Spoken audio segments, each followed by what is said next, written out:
창조경제의 이제 근간은 이제 기초에 있다고 생각합니다. 이제 그 이유는 전혀 새로운 시장을 바꿀 수 있는 기술이 나오려고 하면은 그러면 그 물의 이제 근원인 그 기초에서 정말 창조적인 어떤 이제 혁신들이 이루어져야 그 물이 이제 흘러서 그 성과가 확산되고 새로운 기업과 일자리를 만들 수 있다고 생각하기 때문입니다.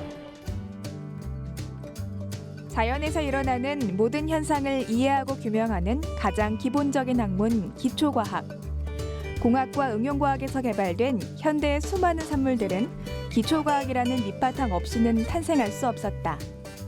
호기심을 촉발하고 호기심을 해결하는 이 순수한 학문은 과학이라는 나무의 단단한 뿌리가 되고 있다. 그렇기에 과학을 중심으로 새로운 패러다임을 열고 있는 창조경제는 기초과학이 더욱 넓고 단단하게 뿌리를 키워갈 수 있는 전략을 마련해야 한다. 그렇다면 기초과학의 발전을 위한 바람직한 방향은 무엇일까? 우리나라 기초과학의 과거와 현재, 미래 전략에 대해 들어본다.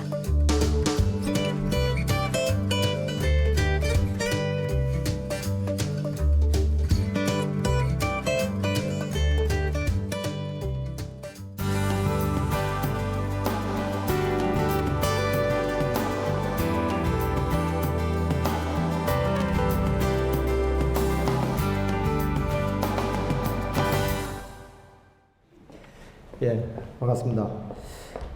우선 키스텝 15주년, 개원 15주년을 진심으로 축하드립니다.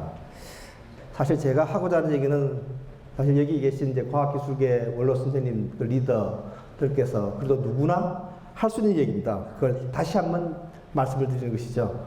창조경제를 얘기하면 그 출발점은 기초가 되야 된다는 것입니다. 그게 제가 여러분들 던지는 이제 가장 큰 화두입니다. 창조경제의 뿌리는 이제 기초과학입니다. 박근혜 대통령께서 한유럽 과학자 기업인 초청간담회에서 창조경제 나무라면은 기초과학은 뿌리이고 그리고 기업은 기둥이라고 말했습니다. 사실 이제 뿌리와 기둥이 튼튼해야지 좋은 기술을 낼 수 있는 것처럼 과학기술, 역량과 기업 생태계가 모두 튼튼해야 창조적인 기술을 만들 수 있다고 생각하신다는 말씀이십니다. 실제 우리 경제는 혁신경제를 넘어서 지금 현재 창조경제로 진화하고 있습니다. 이 창조경제를 꼭 피우려면은 우리가 선진국을 모방하고 추격하는 단계를 넘어서서 이 시장을 와해하는 기술이 나오고 신기업들이 창출될 수 있어야 되는데 이러한 창조경제를 가능하게 하는 창조 R&D의 시대를 열려면은 창조성도 높이고 혁신도 함께 가야 되는 그 다차원적인 전략이 필요한 것입니다. 사실 보어와 같은 과학자들은 이제 호기심 기반으로 어떻게 보면 이 과학은 우리와 주위에 있는 지식을 확장하는 데 집중합니다. 반면 앤슨과 같은 과학자들은 기술 혁신에 주력하고 기술의 유용성 추출 맞춰서 수많은 발명을 낳았습니다. 사실 이 두 독립적으로 보이는 좌표들은 서로 다 연결되어 있죠. 특히 이제 파스텔은 이 과학은 이 국경이었고 지식이 그 인류 전체에 기술된다고 믿었던 사람입니다. 하지만 이 과학이라는 것은 기본적으로 세계의 등불이 되어 세계를 비춰준다고 믿었습니다. 파스텔은 유용성을 고려한 기초 연구를 하고 그래서 새로운 창조성에 기반한 기술 혁신이라는 새로운 사분면을 창조한 것입니다. 이 창조경제 시대에는 기초 연구의 창조성과 또 성과 확산이라는 이 두 축을 모두 확장하는 것이 가장 중요한 것입니다. 여기 모죽이라는 게 있습니다. 대나무 중에서는 제일 최고로 치는 것이죠. 이 모죽은 씨를 뿌린 후 5년 동안은 아무리 물을 줘 갖고도 이 싹이 나지 않는다고 합니다. 하지만 5년이 지나면 어느 날 갑자기 죽순이 바로 이 그림처럼 나타나가지고 주 성장 4월에는 하루에 80cm씩 쑥쑥 자라서 30년 넘는 큰 대나무로 성장한다고 합니다. 왜 5년이라는 이 세월 동안에 이 모죽이 자라지 않는지 궁금한 연구자들이 땅을 파봤더니 그 뿌리가 사방, 사실 소칭 사왕, 심리를 갈 정도로 넓게 퍼져 있었다고 합니다. 기초과학도 이 모죽과 같습니다. 겉으로 보기에는 한동안 성과가 없어 보이지만 사실 그 창조 경제를 이룰 수 있는 그 뿌리가 사방으로 뻗고 있는 것입니다. 때가 되면은 그 기둥이 나오게 되겠죠. 모주과 같은 기초과학의 100가지 사례를 들어보겠습니다. 사실 이제 작년에 DNA 발견 그 회갑잔치로 세상에 떠들썩했죠. 지금은 시대가 누구나 싼 가격으로 DNA 검사를 할 수 있는 시대가 왔습니다. 그러니까 과학수사와 법의학이 이제 DNA 검사로 변한 이 시대에 사회는 정말 많은 관계가 바뀌었습니다. 이 부분은 1953년 DNA 발견으로 시작된 것입니다. 지금으로 60년 전. 그래서 작년에 이제 DNA 발견 회갑잔치를 했었는데 이 결과는 1960년 노벨상을 얻었고 이것이 수많은 연구자들의 기초 연구와 기술 혁신을 갖다가 축적해가지고 오늘날 DNA 검사 구분할 수 있는 시대를 열어낸 것입니다. 이거는 이제 유럽의 이제 스위스에 가보면은 이제 그 프랑스하고 스위스 제네바 사이에 있는 유럽 입자물리 연구소, 유럽 원자 핵 공동 연구소로도 하죠. 입자물리 연구소는 1954년에 만들어져 가지고 그리고 사실 유명한 것은 작년에 이제 힉스 입자라는 신의 입자가 발견된 것으로 유명하죠. 이 가속기는 강입자 충돌기라고 부르는 이 가속기는 둘레가 27kg 되는 어마어마한 가속기입니다. 이 가속기를 하는데 지금 이제 14년이 걸려서 무려 9조 원 정도의 엄청난 예산이 들어갔습니다. 세상에서 가장 비싼 과학 실험 장비입니다. 이 실험 장치를 가지고서 지금까지 100여국이 넘는 나라에 10,000명이 넘는 과학자들이 공동 연구를 해서 노벨상이 또 3개 이상 나오고 그리고 물리학 기초과학 분야에서 큰 업종을 나왔습니다. 하지만 또 놀라운 것은 이 수많은 사람들이 방대한 가속기 데이터를 다루다 보니까 문서를 교환할 때 프로토콜을 다뤄야만 되고 이런 프로토콜을 팀 버너스-리가 발전시킨 것이 바로 WWW를 탄생시킨 배경이 됐습니다. 지금부터 20년 전은 굉장히 역사적인 해입니다. 1994년 4월 30일에 바로 이 유럽 입자물리 가속기 연구소가 전 세계의 모든 사람들이 이 WWW 이 웹을 아무런 제약 없이 쓸 수 있도록 허가를 해준 날입니다. 그래서 오늘날의 웹의 시대를 열게 됐습니다. 기초과학의 뜻하지 않는 성과지요. 우리의 지금 삶의 소통 방식을 완전히 바꾸는 모바일 폰. 지금 이 사진에 보시다시피 아주 두꺼운 벽돌 폰에서부터 시작해가지고 지금 우리가 알고 있는 그 스마트폰, 지금 여러분들 가지고 있는 이런 스마트폰까지 진화를 했습니다. 이 이제 휴대폰의 진화의 배경에는 사실 1957년에 에사키로부터 시작된 그 터널 효과라는 아주 기초 과학. 이 터널 효과를 통해서 에사키가 다이오드를 만들었고 이 다이오드가 반대초로 발전하고 그 1974년에 이제 에사키는 조세순과 함께 노벨상을 타게 됩니다. 하지만 그 이후 수많은 기초 연구자들의 연구와 또 기술혁명을 통해 가지고서 오늘날의 IT 혁명을 일어나게 됐습니다. 우리가 지금같이는 스마트폰과 인터넷 시대를 뒷받침해주고 있죠. 사실 우리 삶을 바꾸는 이 혁명적 기술, 기기 이것이 앞으로 어떻게 진화할지 모릅니다. 아무도 모릅니다. 하지만 이것이 점점 더 가속화되고 있다는 것은 분명합니다. 그리고 그 배경에 기초연구와 와이슨 기술의 탄생에 소개되는 것은 분명한 것입니다. 시기 중 그 가장 우리가 모두 시계를 차고 있죠. 시간은 굉장히 중요한데 시간을 가장 정확하게 이제 하는 것은 지금 현재 기술은 원자시계에 있습니다. 원자시계는 원자에 있는 전자라고 부르는 것에 에너지 상태가 변할 때 파동을 만드는데 그 파동의 주파수를 이용합니다. 이 주파수를 이용하는데 보통 산업체에서는 굉장히 정확한 시기를 요구하는데 예를 들면은 한 10억분의 1억 초 정도의 정확성을 요구하게 됩니다. 근데 1955년에 이 원자시계를 만든 이후로 이제 수많은 기술들, 레이저를 사용해서 온도를 낮춘다든지 또는 정밀 레이저 분광 기술을 응용한다든지 이런 것도 통해 가지고서 이제는 그 시계, 모든 시간의 표준으로 쓰는 것이 이제 세슘 시계인데 이 세슘 시계는 1억 년에 1초 정도의 오차를 자랑합니다. 자, 이런 것들이 어디다 쓰냐고요? 바로 여러분 있지만 GPS, 상체 내비게이션에 쓰게 됩니다. 사실 이제 우리나라의 이제 표준과학연구원에서도 이 세심시계와 또 좀 더 정확한 이투병 광시계를 이제 개발했죠. 이러한 기초 연구를 우리도 이제 해야 됩니다. 왜냐고요? 치열해진 우주 경쟁 시대에 우주 항법을 위해서는 정확한 시계가 요구되고 그런 기술들은 전략 기술로 분류될지도 모릅니다. 이 기초 연구의 효과는 지금 DNA, WWW, 반도체, GPS 이런 것을 넘어서 사실 우리 선배 과학자들이 개척한 이 과학과 혁신의 역사는 우리가 누린 모든 현대 첨단 기술 문명의 그 기저에 깔려 있습니다. 이들의 노력으로 오늘이 풍요하고 내일의 기회가 바로 있는 것입니다. 사실 이렇게 기초과학, 기초연구의 효과는 모죽처럼 오래 기다려야 축적되는 것입니다. 그래야 더 큰 열매를 맺을 수 있습니다. 마치 여기 나오는 아프리카의 전설적인 바오밥 나무처럼 어린 왕자에 나오죠. 근데 이 나무는 수명이 길어서 몇천 년을 살고 엄청난 줄기의 굵기로 상상을 초월하죠. 이 바오밥 나무나 고추 같은 경우에는 사실 나무가 이제 튼튼해지려면 그 뿌리가 사방에 펴지고 단단해야 됩니다. 그래야만 창조경제의 기둥도 더 단단하고 오래 갈 수 있겠죠.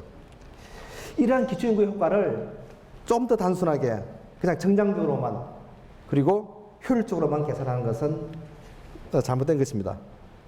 그 효과는 다양합니다. 이 기초연구를 오랫동안 쌓아야만 그 축적 효과가 발생합니다. 그리고 기초연구를 진행할 수 있는 그 인재들이 양성이 되고요. 그리고 기초연구의 장비 인프라와 연구 네트워크는 우리가 국제사회에서 경쟁하고 협력할 수 있는 기본 역량을 제공해 줍니다. 그리고 그들이 우리가 문제를 해결하고 신기술 창출하는 그 기반이 되는 것은 이제 물론입니다. 저는 이제 카오스 이론으로 이제 박사학위를 했는데 기초과학은 마치 카오스 이론의 나비 효과처럼 이 미세한 흠을 만들지만 이 흠을 만든 것이 지금 창조경제 시대에 적절한 파괴적 혁신의 조건들이 만족된다면, 즉 카오스의 조건이 만족된다면, 그러면 눈덩이 크기도 커지고, 그리고 본물 터지도 커져서 그 엄청난 파괴 효과를 낳을 수가 이제 있는 것이죠. 그것을 제공하는 것은 다른 분들이 좀 더 말씀하실 것으로 기대합니다. 사실 기초연구 현장을 돌아다니다 보니까 가장 많은 현장의 할소에는 좀 연구 지원이 조금 더 예측 가능하고 연속적이게 하는 것이 필요하다. 연구 현장이 불안해서 견디겠다. 그렇습니다. 사실 작년에 연구 현장의 과학자들은 중견 연구자 위기라는 겪었고 올해는 또 일반 연구자들이 또 위기를 겪을지 모른다는 그런 걱정들이 있습니다. 그러니까 전체적으로 사실은 좀 혼돈스러운 상황이 있습니다. 이에 따라 현장에서는 다양한 목소리가 나오고 있습니다. 솔직히 기초연구 지원 사업 좀 예측 가능하게 좀 해달라. 포트폴리오를 재구축해달라. 좀 맞춤형으로 지원해야 되지 않느냐. 좀 생태계적인 관점이 필요하지 않느냐. 그리고 우리가 연구 철새가 되지 않도록, 만들지 않도록 해야 되지 않느냐. 이런 얘기도 나왔고, 한편 연구 현장에서는 또 자성의 목소리가 나옵니다. 이 기초연구를 지어낸 명분과 논리를 우리가 스스로가 만들어야 되는 것이 아니냐. 이 개념이 혼란스러운 부분도 우리가 정리를 하고, 원칙도 정립하고, 사실 어떻게 보면 우리 연구자의 마인드 변화와 연구 문화의 어떤 이 성숙이라고 하는 것들이 그것을 함께 이제 우리 가지고 가는 것이 이제 필요하다는 얘기입니다. 이런 관점에서 이제 사실 예측 가능한 지원 체계를 만드는 것이 말처럼 쉽지는 않습니다. 우리나라 이제 1960년 이후에 어떤 면에서는 과학 입국과 기술 자립이라는 큰 틀에서 과학 기술에 아낌없이 없는 투자를 해왔습니다. 정말 감사드립니다. 이 과정에서 정부의 연구 이제 개발은 주로 이제 어떤 추억형 R&D 패러다임의 틀에서 어떤 면에서는 이제 이 응용과 개발 투자에 많이 집중됐습니다. 이에 이미 우리나라는 무시 발전을 이룩했죠. 하지만 이제 지금 창조경제 시대에서는 이 전략이 좀 한계에 도달했던 것이 많은 사람들 이야기입니다. 중국은 이미 이제 이 R&D 투자가 사실 이제 이 2012년하고 2013년 차이는 22% 늘었습니다. 2018년이면은 유럽을 능가하고 이 R&D 투자가 2020년이면 미국을 능가할 거라는 것이 바텔 연구소의 예측입니다. 이런 중국을 포함해서 후발 신흥국의 추경은 날로 매서워지고 있습니다. 사실 우리가 기초연구의 성과는 공공재라고 생각이 쉽지만 사실 그건 그 공짜로 얻어지는 것은 반드시 아닙니다. 투자가 필요합니다. 그래야만 세계적인 네트워크에 참여하고 경쟁력을 가질 수 있습니다. 우리나라는 상대적으로 이렇게 나라가 작기 때문에 미국, 독일, 일본에 비해서 우리 이제 이 기초연구 투자는 전략적으로 이제 확대하는 게 필요합니다. 그리고 이 주요 강국에 대해서 기초연구 스탁은 아직도 기초연구 투자 역사가 일천하기 때문에 아직 스탁이 부족한 것이 현실입니다.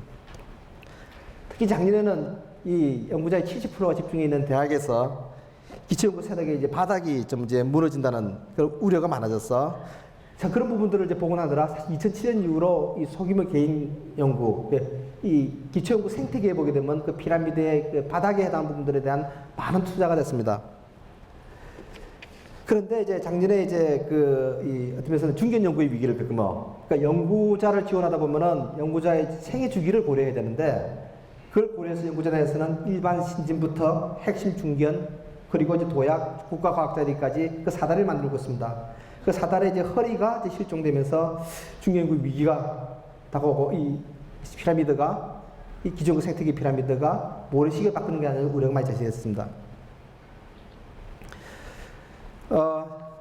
그래서 실제 이 기존 생태계가 정말 지속 가능할까?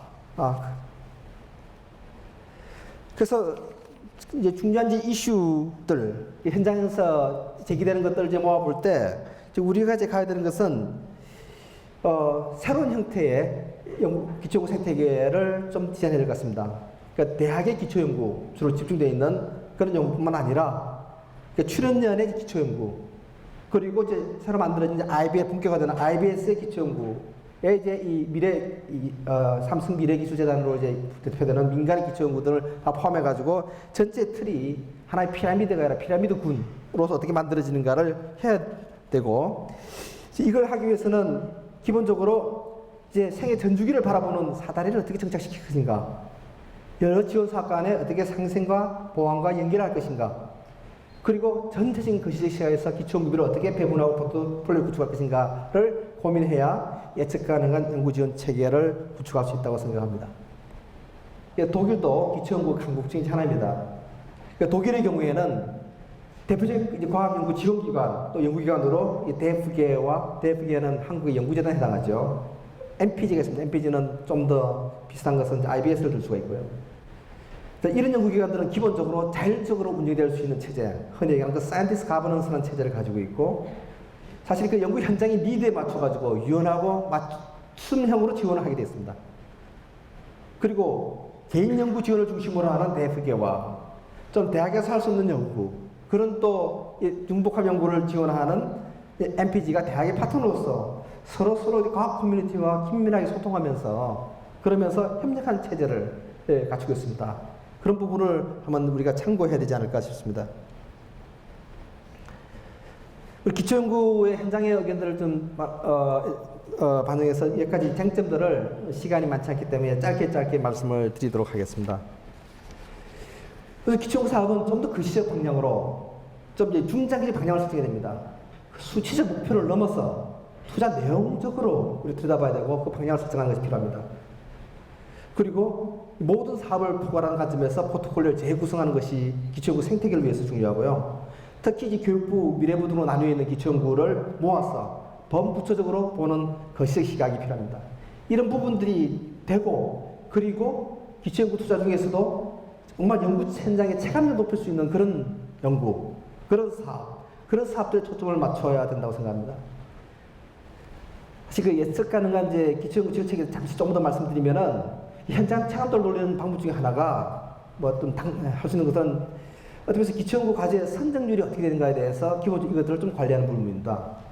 그래서 작년에 중견 연구자 사업의 위기나 금년에 예상되는 일반 연구자들의 어려움, 이런 부분들은 기본적으로 중견 연구자의 문제는 이제 미래부에서 바로 적극적으로 대응을 통해 가지고서 지금 이제 올해는 좀 나아질 것이라고 그 선율이 많이 높아질 거라고 생각하고 있습니다. 하지만 일반 연구자의 경우에는 예산이 늘지 않았기 때문에 어려움이 있을 거라고 생각하고 있고요.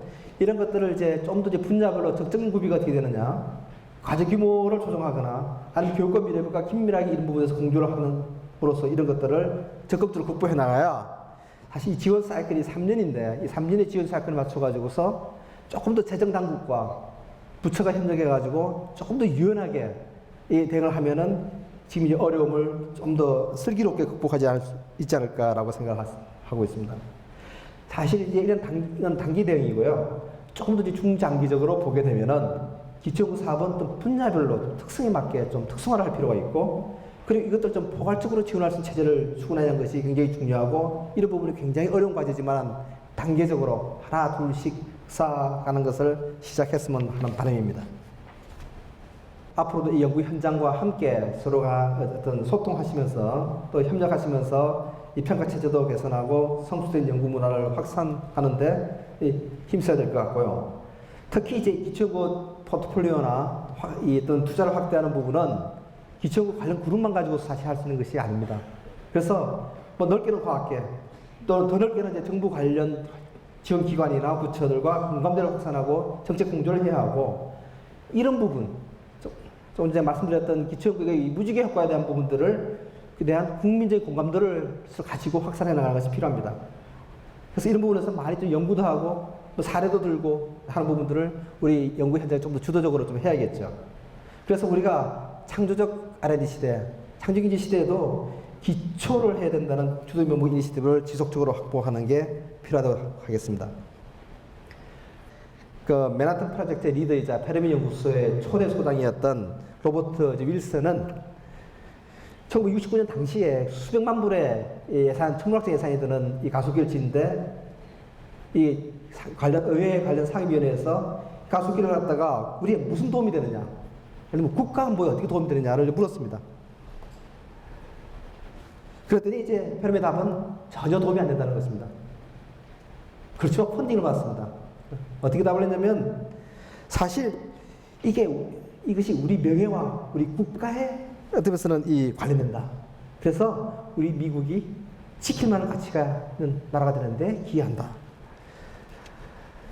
지금 밑에 있는 그 사진은 중국의 창하 사모입니다. 중국은 이제 만인개혁으로 세계 우수한 인재를 지금도 이제 모으고 있습니다. 그리고 얼마 전에 이제 이 달에 착륙에 안착했던 창하 사모, 그 이미 토양을 분석해서 그 토양의 데이터를 성공적으로 분석해서 데이터를 이미 전송해 왔고, 그것이 논문으로 나와 있습니다. 사실 우리나라의 기초과학도 지속적으로 우리가 지원하고 발전시키고 또 그럴 만한 가치가 창조경제 시대에도 있다고 생각합니다. 아무튼 이제 뿌리 깊은 보육처럼 우리 기초가 단단한 나라가 되었으면 하는 바람입니다. 창조경제 출발점은 기초입니다. 감사합니다.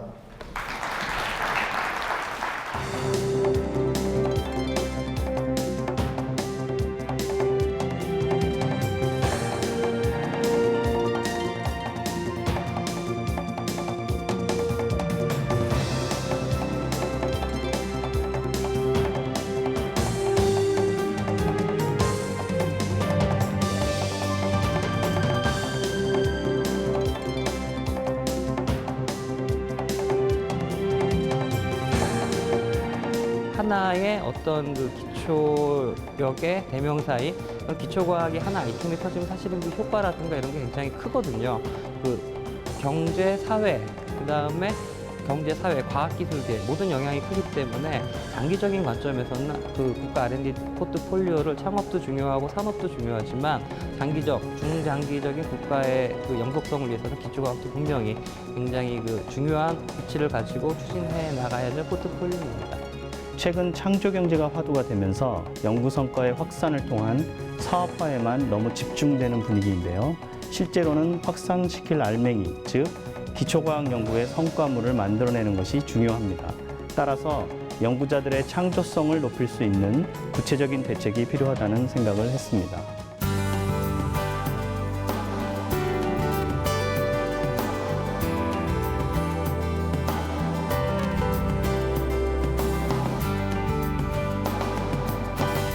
현장의 연구자들이 좀 안정되게 연구할 수 있도록 예측 가능한 지원 시스템을 만들어주고, 이 연구자들이 이 생애 주기를 따라서 신진 연구자에서 이게 중견 연구자, 그리고 국가를 선도하는 연구자로 성장할 수 있도록 그런 이제 생애 주기를 잘 이어줄 수 있는 그 사다리를 만들어주고, 그런 이제 여러 사업들의 포트폴리오가 잘 갖춰져-가지고 기초연구 생태계 피라미드가 잘 만들어지는 것을 해야 될 것으로 생각합니다.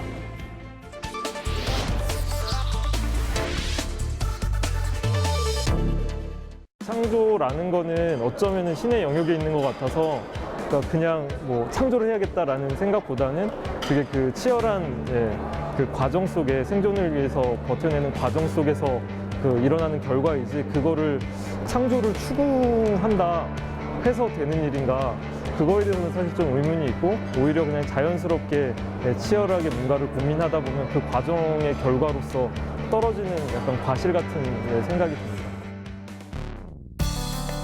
스타트업. 설립된 지 얼마 되지 않은 신생 벤처기업을 뜻하는 용어로 혁신 기술과 아이디어를 보유했지만 대규모 자금을 조달하기 이전 단계라는 점에서 벤처기업과 차이가 있다. 스타트업은 우리나라뿐만 아니라 세계의 선진 국가에서도 창조 경제의 성공 키워드로 자리매김하며 그 생태계 조성에 힘쓰고 있다. 하지만 스타트업의 생존은 결코 쉬운 일이 아니다. 단기적인 성과를 바라보는 정부의 지원 정책과 심각한 구인난 등 그들 스스로 해결해야 할 과제들이 너무나도 많기 때문이다.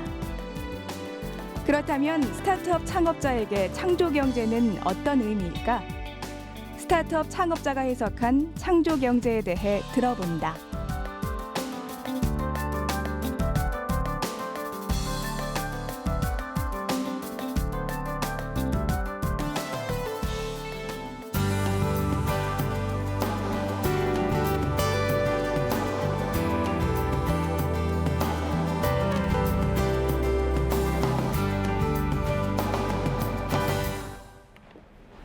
예, 반갑습니다. 드라마인 컴퍼니의 김범섭이라고 합니다. 예, 그냥 그 처음에 그 제안을 들었을 때 그냥 벤처 창업자 아주 초기 기업이거든요. 저는 그래서 그 초기 기업들이 어떤 일들을 하는지 되게 이렇게 생활 깊은 얘기를 그냥 이렇게 편안하게 스토리로 들려주면 된다라고 하셔서 좀 지금부터는 좀 편안하게 예, 그 제 얘기를 들어주시면 될 것 같습니다. 일단 뭐 시작을 스타트업은 이제 곤충이다라는 얘기로 좀 하고 싶은데요. 제가 이제 멘토로 삼고 있는 싸이월드의 창업자이신 이동윤 대표님께서 이런 말씀을 하시는데 어떤 얘기냐면, 그러니까 곤충은 알부터 시작을 하잖아요. 그래서 알이 됐다가 그다음 유충이 됐다가 번데기가 됐다가 나비가 되거나 뭐 이렇게 곤충, 성충으로 가는데 알을 보고서는 사실 성충의 모습을 상상하기가 상당히 어렵습니다. 근데 포유류는 다르죠. 포유류는 태어나자마자 거의 성충이, 그러니까 그 엄마가 누군지 알잖아요. 그러니까 망아지를 보면 말의 새끼구나 아는데 이 알만 보고는 성충이 어떤 모습일지 알기 어려운데 벤처는 지금 이제 이 막 밑에서 기고 있는 이 알의 모습을 갖고 있는 스타트업들을 보고서 이 기업이 어떻게 성장해 나갈지는 참 알기 어렵다. 그리고 포유류는 죽는 확률이 그렇게 높지 않지만 새끼로 태어났을 때 알은 사실 대부분 죽는다고 봐야 될 것 같거든요. 그래서 지금 있는 스타트업들이 뭐 안타까운 얘기지만 높은 확률로 다 한 몇 년 안에 없어질 것이다. 그리고 그게 되게 안타까운 일이지만 당연히 그렇다는 것을 이제 받아들이는 전제 하에서 뭔가 바라봐야 된다라는 말씀을 하시는데 저는 적극적으로 공감합니다. 그래서 이런 알 그리고 번데기 뭐 이런 유충 중에는 심지어 이제 개구리를 잡아먹는 그런 유충도 있고 그렇지만 이제 이런 나비의 모습도 있고 그래서 이런 것들을 보면 되게 창의적이다라는 생각을 많이 합니다. 그러니까 곤충에 대한 다큐멘터리를 보면 저렇게까지 살아가는구나라고 하는 것들. 그래서 이제 제가 들려드릴 얘기는 그 벤처로서 살아남으려면 어떤 일들까지 하는구나 그런 하나의 벌레의 얘기를 들어주시면 되겠습니다. 근데 저한테 이제 처음에 창업을 어떻게 했냐고 물어보시는 분들이 되게 용기 있다라고 말씀하시는 분들이 계시는데 사실 저는 제가 뭔가 리스크를 감당해서 선택한 건 아니었고요. 저 나름대로는 상당히 합리적으로 선택을 했습니다. 어떤 거였냐면 보통 이제 벤처 한다라고 하면 하이 리스크 하이 리턴을 생각을 하시는데 저는 인생 전체 리스크를 해지한다라는 결정으로 벤처를 선택을 했거든요. 사실 창업한다라고 해서 뭐 몇 년 안에 크게 달라지는 건 없습니다. 몇 년 동안은 대부분 알과 애벌레와 정말 저렇게 회사해도 되나라고 싶은 생각, 그냥 일반 큰 회사에서 보자면 진짜 회사 같지도 않은 형태의 회사, 그런 게 벤처의 모습이라고 생각을 하고 있습니다. 그리고 이거는 이제 제가 처음으로 영업을 했던 위젯이라는 건데요. 이제 위자드웍스에서 위젯을 만들어서 위젯이라는 거를 만들어서 한 건데 이거 처음엔 월스트리트 인스티튜트라는 이제 영어 학원의 위젯입니다. 그래서 그 블로그에 사람들이 이제 방문을 하면 아기가 이제 점점 자라나면서 그 이제 말할 수 있는 단어들이 이제 늘어나는 그런 그 위젯인데, 그리고 이거는 이제 그때 이제 처음 창업을 이제 하고 나서 얻었던 사무실인데, 사무실이 이제 주유소 2층이었습니다. 그래서 밖에서 보면은 전혀 뭔가 이 사무실이라고 생각할 수 없는 곳에서 시작을 했는데, 그리고 근데 이제 약간 이제 저희가 여유가 생기면서 한번 인테리어를 한 적이 있어요. 그러니까 그 스타트업의 뭐랄까 그 스테레오타입, 무슨 구글 같은 스러운 뭐 이런 것들에 대한 환상이 있어서 카페처럼 한번 꾸며보자. 그동안 워낙 고생을 했으니 한번 우리도 좀 상상하는 그런 사무실을 한번 만들어보자라고 해서 인테리어를 했었는데, 그래서 뭐 사무실의 관점에서 보자면 저에게 이제 창조경제는 어느 곳에서나 뭐 뿌리내릴 수 있는, 그것이 심지어 저희가 사무실이 없었던 적도 있었는데 뭐 카페도 괜찮고 뭐 주유소 2층도 상관없고 그런 생명력이 창조경제였다라고 생각이 듭니다. 그리고 이거는 제가 그 처음 ITH라는 회사를 창업해서 만든 서비스입니다. 그때 뭔가 아까 말씀드린 위젯을 팔고 나서 좀 자신감이 생겼어요. 이런 거를 제가 팔 수 있구나. 그러면서 뭔가 서비스도 좀 만들어 봐야겠다. 좀 오래가는. 그렇게 해서 만들었는데 너무 아이디어를 위한 아이디어였던 것 같아요. 아이디어를 가지고 만든 서비스. 그래서 잘 안 됐고요. 그런데 아주 비슷한 거를, 그러니까 저희가 만든 거를 가지고 KT에 조금 저희 거의 디자인을 커스터마이징해서 KT 블로그에 붙여주면서 또 저희가 좀 돈을 벌기 시작했습니다. 그래서 좀 뭔가 이상하게 사업하는 것 같다라는 생각을 그때 좀 했었는데, 돈을 좀 이상하게 버는 것 같다? 우리가 정작 원래 만들려고 했던 그 서비스로는 잘 안 됐지만 그거를 또 다른 기업에서 사주니 뭐 팔기는 파는데 이렇게 하는 게 맞나? 라는 생각을 하면서 뭐 진행을 했었는데, 돌이켜보니까 잘했던 것 같아요. 그게 맞았던 것 같고, 그래서 뭐 서비스 하나가 망하더라도 회사가 망하는 건 아니거든요. 그래서 그런 망한 서비스로도 매출을 올릴 수 있는 재활용 정신. 그러니까 서비스가 한번 안 되고 나면 그냥 너무 그거에 이제 실망하고 포기하시는 분들도 계시는데, 그때 뭐 그렇게 하려고 했던 건 아니지만 자기가 할 수 있는 모든 능력을 동원해서 그거를 다시 살려내는 것도 창조 경제가 아닌가 그런 생각이 듭니다. 그리고 이거는 이제 저희가 아까 그 서비스 KT에 납품하고 이제 이런 것들을 하다가 그룹폰이라는 이제 글로벌 회사가 그러니까 그룹폰에서 이제 한국에 지사를 설립하면서 저희가 제안을 받았는데, 사실 되게 공격적인 제안이었어요. 한 달 만에 그 가입자 수 100만 정도를 유치할 수 있는 이제 플랫폼을 만들어 달라, 커머스 플랫폼을 만들어 달라라는 이제 그 제안이었는데, 사실 그 매출로서는 상당히 괜찮은 제안이었고, 그래서 이제 오케이를 했죠. 근데 너무 사실 사람이 없었어요. 저희가 그거를 단기간 안에 하기에. 그래서 막상 오케이 하고 나서 이제 저는 뭐 갖가지 방식들, 사람을 어떻게 구하지? 라는 생각을 했는데, 사람 뽑기가 너무 어렵거든요. 그냥 공채로 낸다고 해서 요즘 뭐 그러니까 구직난이라고 하지만 스타트업에게는 구인난이거든요. 좋은 사람을 뽑는 것이 참으로 어렵기 때문에 그러니까 뭐 공채뿐만이 아니라 지나가는 친구의 친구, 뭐 사촌, 동생 포함해서 만나는 모든 사람들이 리크루팅 대상이라는 생각을 저는 갖고 있습니다. 그래서 뭐 채용 방식에 있어서도 그런 창의력이 좀 창조가 필요한 거라고 생각이 듭니다. 그리고 이게 바로 지금 제가 혼신의 힘을 쏟고 있는 서비스인데요. 사실 말씀드리면 너무너무 황당하시게 들릴 수도 있습니다. 그러니까 명함을 변환해주는 서비스입니다. 아마 근데 명함을 변환해준다라고 하면 지금 특히나 이 키스텝 포럼에 모이신 분들은 그러면 뭔가 문자 인식을 하겠구나, 뭐 이미지 프로세싱을 해서 변환을 해주겠구나라고 생각을 하시는데, 저희는 사람이 입력을 합니다. 저희 쪽으로 택배를 보내주셔도 되고, 리멤버라는 앱을 다운받으셔서 사진만 찍으면 저희가 알바들을 직접 채용을 해서 저희가 수기로 다 입력을 합니다. 근데 그렇게 하는 이유가 어떤 거냐면 OCR로 저희가 다 테스트를 해봤는데요. 그게 변환율이 90%, 95% 정도밖에 안 됩니다. 그러니까 변환되는 정확도가. 그래서 실제 그 명함 앱들을 써보시면 그 보고 나서 다시 수정을 해야 돼요. 이게 맞는지 안 맞는지를 눈으로 확인을 해야 되는데 저희가 테스트를 해봤어요. 이거 맞는지 안 맞는지를 확인을 하는 것과 직접 그냥 보고 치는 것과. 근데 직접 보고 치는 게 더 빠릅니다.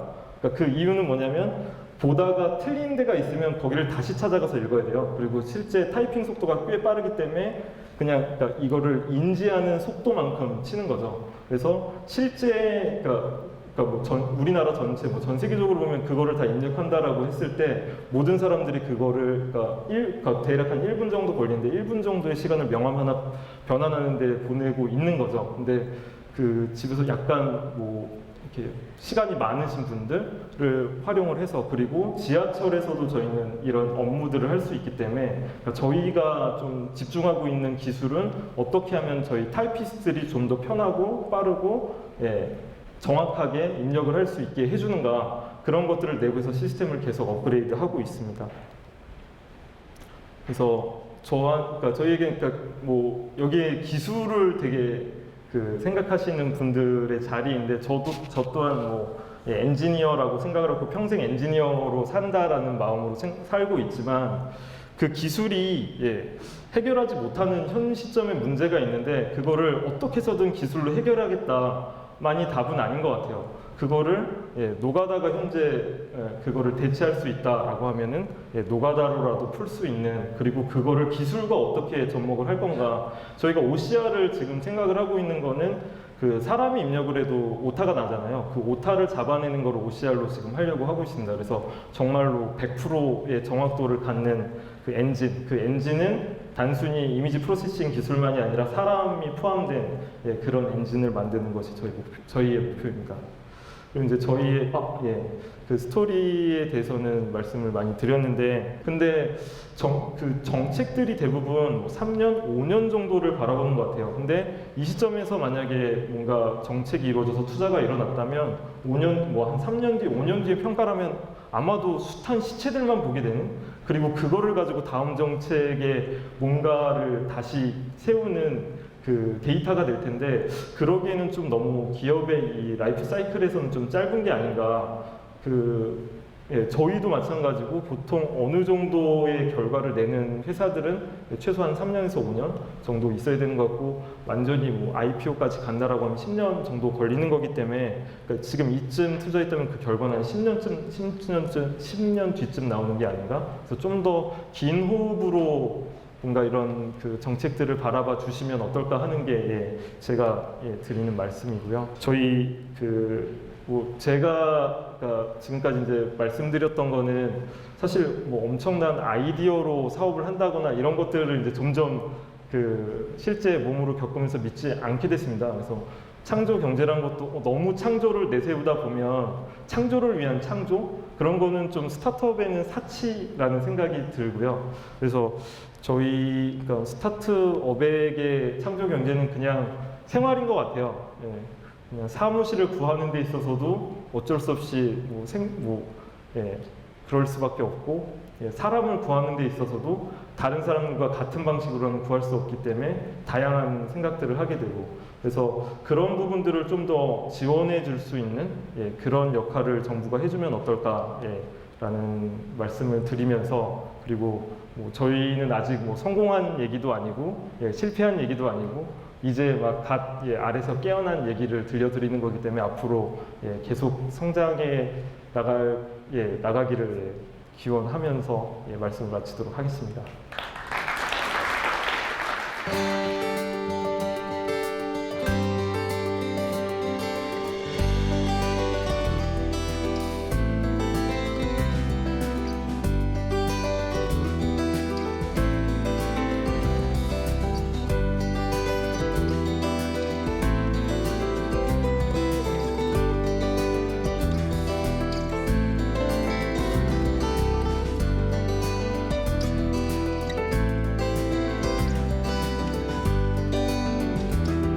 오늘 행사를 통해서 신생 벤처기업 CEO들의 생생한 창업 스토리를 들을 수 있어서 좋았습니다. 그리고 창업자들이 실제 현장에서 어려움을 조금이라도 덜 겪을 수 있도록 체계적인 지원 시스템이 필요할 것 같다는 생각을 했습니다.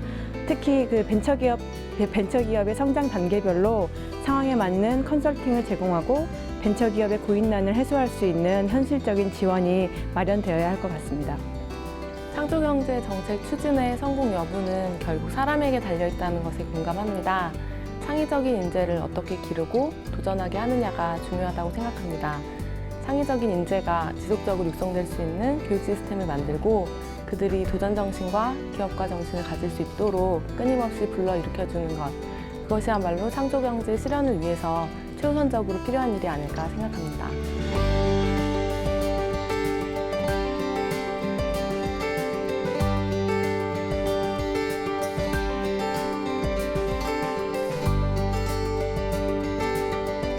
제가 강연에도 말씀드린 게, 그러니까 저는 그 리스크 해치라고 생각이 들어요. 그러니까 지금 당장 창업하는 거는 회사 다니는 것보다는 리스크가 더 크지만 50대나 뭐 60대에 제가 퇴직하고 나와서 그때 뭔가를 다시 시작해야 되는 리스크보다는 작거든요. 그래서 이거를 뭐 10년, 20년 창업 이 생태계 안에서 있다 보면 되게 그 생존 능력이, 생존 스킬이 그러니까 자기가 길러지게 되고, 그러면 전체 인생 전체로 봤을 때는 사실상 리스크가 상당히 낮아지는 거기 때문에 지금 뭐 나와서 한다라는 게 엄청난 도전을 하는 게 아니고, 지금 뭐 환경도 갖춰져 있고 그리고 또 뭐 뜻맞는 사람들도 많이 있을 거기 때문에 그런 사람들이랑 같이 와서 뭐 시간을 이 스킬을 익히는데 그 투자를 한다라고 하는 거는, 만일에 그 사업이 뭐 한 번 정도 실패한다고 하더라도 충분히 가치 있는 시간이 될 거라고 생각을 합니다.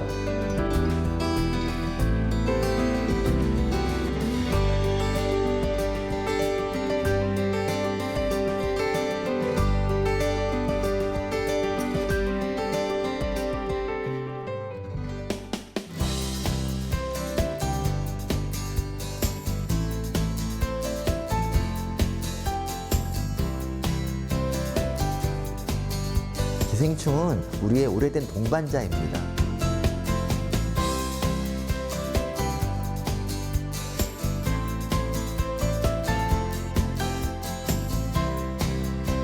기생충을 가지고 인류의 건강을 증진시키는 그런 방법을 찾기 위한 그런 연구들을 하고 있습니다.